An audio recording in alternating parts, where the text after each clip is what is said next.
మాత్రమే వ్యవసాయం చేస్తారు. అగ్రికల్చర్ ఫ్యామిలీ అనేది ఓన్లీ 10%.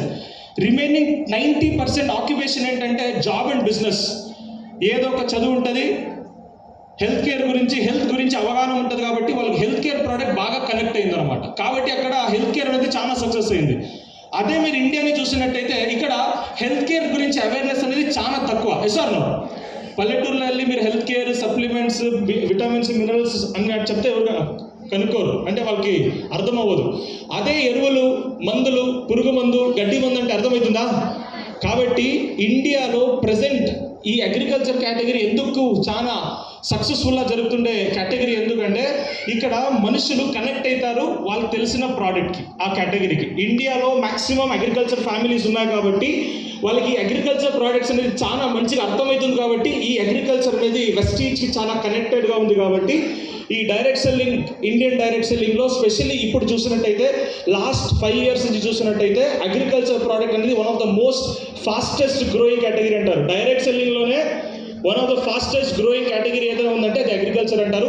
ఇలా ఇండియాకి agriculture and health care product అనేది ఎవల్యూట్ అయింది త్రూ డైరెక్ట్ సెల్లింగ్. అండ్ ఇక్కడ మీరు చూసుకున్నట్టయితే ఈ హెల్త్ కేర్ ప్రోడక్ట్ కానీ అగ్రికల్చర్ ప్రోడక్ట్ కానీ రావడానికి దాని వెనకాల ఒక పెద్ద రీసెర్చ్ ఉంది. చాలా మంది ఏమనుకుంటారంటే ఏమో బిజినెస్ చేయడానికి, డైరెక్ట్ సెల్లింగ్ కాన్సెప్ట్లో బిజినెస్ చేయడానికి కంపెనీ ప్రోడక్ట్ తెచ్చిందని కొంతమంది అనుకోవచ్చు. సరే, డైరెక్ట్ సెల్లింగ్ అంటేనే, నెట్వర్క్ మార్కెటింగ్ అంటేనే డబ్బులు కదా, డైరెక్ట్ సెల్లింగ్ అంటే ఇక్కడ నేను జాయిన్ అవ్వాలి, ఇంకొకరు జాయిన్ చేయించి వాళ్ళకి ప్రోడక్ట్ కొనిచ్చాలి, ఇదే కదా, దీని ద్వారా మనకు బిజినెస్ వస్తుంది కదా, డబ్బులు వస్తుంది కదా అని కొంతమంది అనుకుంటారు. బట్ ఇక్కడ దీని వెనకాల ఒక పెద్ద విజన్ ఉందండి. ఆ విజన్ ఏంటంటే కామన్గా ఒక సింపుల్ లాజిక్, ప్రతి ఒక్కరు కూడా తెలిసి ఉంటుంది, బట్ దీని గురించి ఆలోచించున్నారు. Very simple. సార్, కామన్గా ఏం తిన్నారండి ఈరోజు లంచ్కి ఏం తిన్నారు? రైస్, ఇంకా పరోటా తిన్నారా? సార్, పరోటా అంతా పెట్టారా సార్ ఈరోజు? పప్పు. ఓకే. ప్రెసెంట్ ఈ రోజు తిన్నాం. నార్మల్గా మన డయట్ ఏముంటుందండి? మార్నింగ్ నుంచి ఈవినింగ్ దాకా మన తెలంగాణ కానీ సౌత్ ఇండియాలో కామన్ డయట్ ఏముంటుంది? రైస్, చపాతీ, పరోటా, ఇడ్లీ, దోశ, ఇంకా కూరగాయలు, పూరీ లవర్స్ కూడా ఉన్నారు ఇక్కడ, బిర్యానీ లవర్స్ ఉన్నారు. ఓకే, బిర్యానీ, కూరగాయలు, చికెన్, మటన్, ఫిష్ ఇవన్నీ తింటామా తినరా? ఓకే. ఇప్పుడు మీరు గమనించండి, ప్రస్తుతానికి మన ఫుడ్ హ్యాబిట్ని ఏమంటారంటే సీరియల్ బేస్డ్ డయట్ అంటారు. ఏమంటారు? సీరియల్స్ అంటారు. ప్రజెంట్ మేము తింటుండేది సీరియల్ బేస్డ్ డయట్. మన పూర్వీకులు ఏం తినేవారు? ఏమైనా ఐడియా ఉందా? జొన్నలు, సజ్జలు, దీన్ని ఏమంటారంటే సిరిధాన్యాలు అంటారు కదా, మిల్లెట్స్. మన పూర్వీకులు మిల్లెట్ బేస్డ్ డయట్ తినేవాళ్ళు. వాళ్ళు దోశ తినాలన్నా, ఇడ్లీ తినాలన్నా వాళ్ళు మిల్లెట్లో దోశను చేసేవాళ్ళు. ఉప్మా చేయాలన్నా కూడా మిల్లెట్స్లో చేసేవాళ్ళు. బట్ మేమేం చేస్తున్నాం?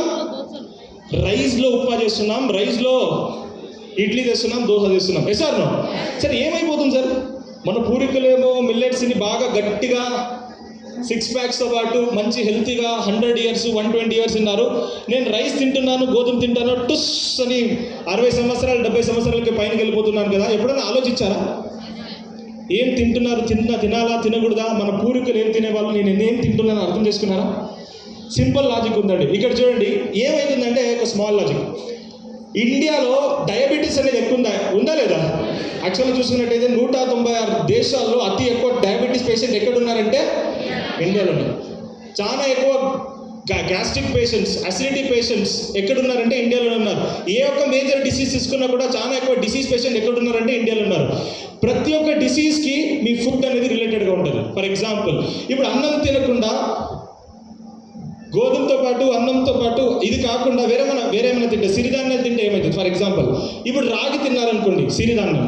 రాగి తింటే స్లోగా డైజెస్ట్ అవుతుందా, ఫాస్ట్గా డైజెస్ట్ అవుతుందా? రైస్ తింటే గమనించండి, ఈ రైస్ అనేది, గోధుమ అనేది యాక్చువల్గా ఇండియన్ ఫుడ్డే కాదు. ఈ గోధుమ అనేది, రైస్ అనేది ఇండియాకి ఎలా వచ్చిందంటే బ్రిటిష్ వాళ్ళు తెచ్చింది. ఎందుకు తెచ్చారు? బ్రిటన్లో వాళ్ళు పంటలు పండించుకోలేకపోయారు. ఎందుకంటే వాళ్ళకి 12 మాసాల్లో 8 మాసాలు కంప్లీట్గా మంచు చలి ఉంటుంది. అలాంటి సిచ్యువేషన్లో పంటలు పండవు.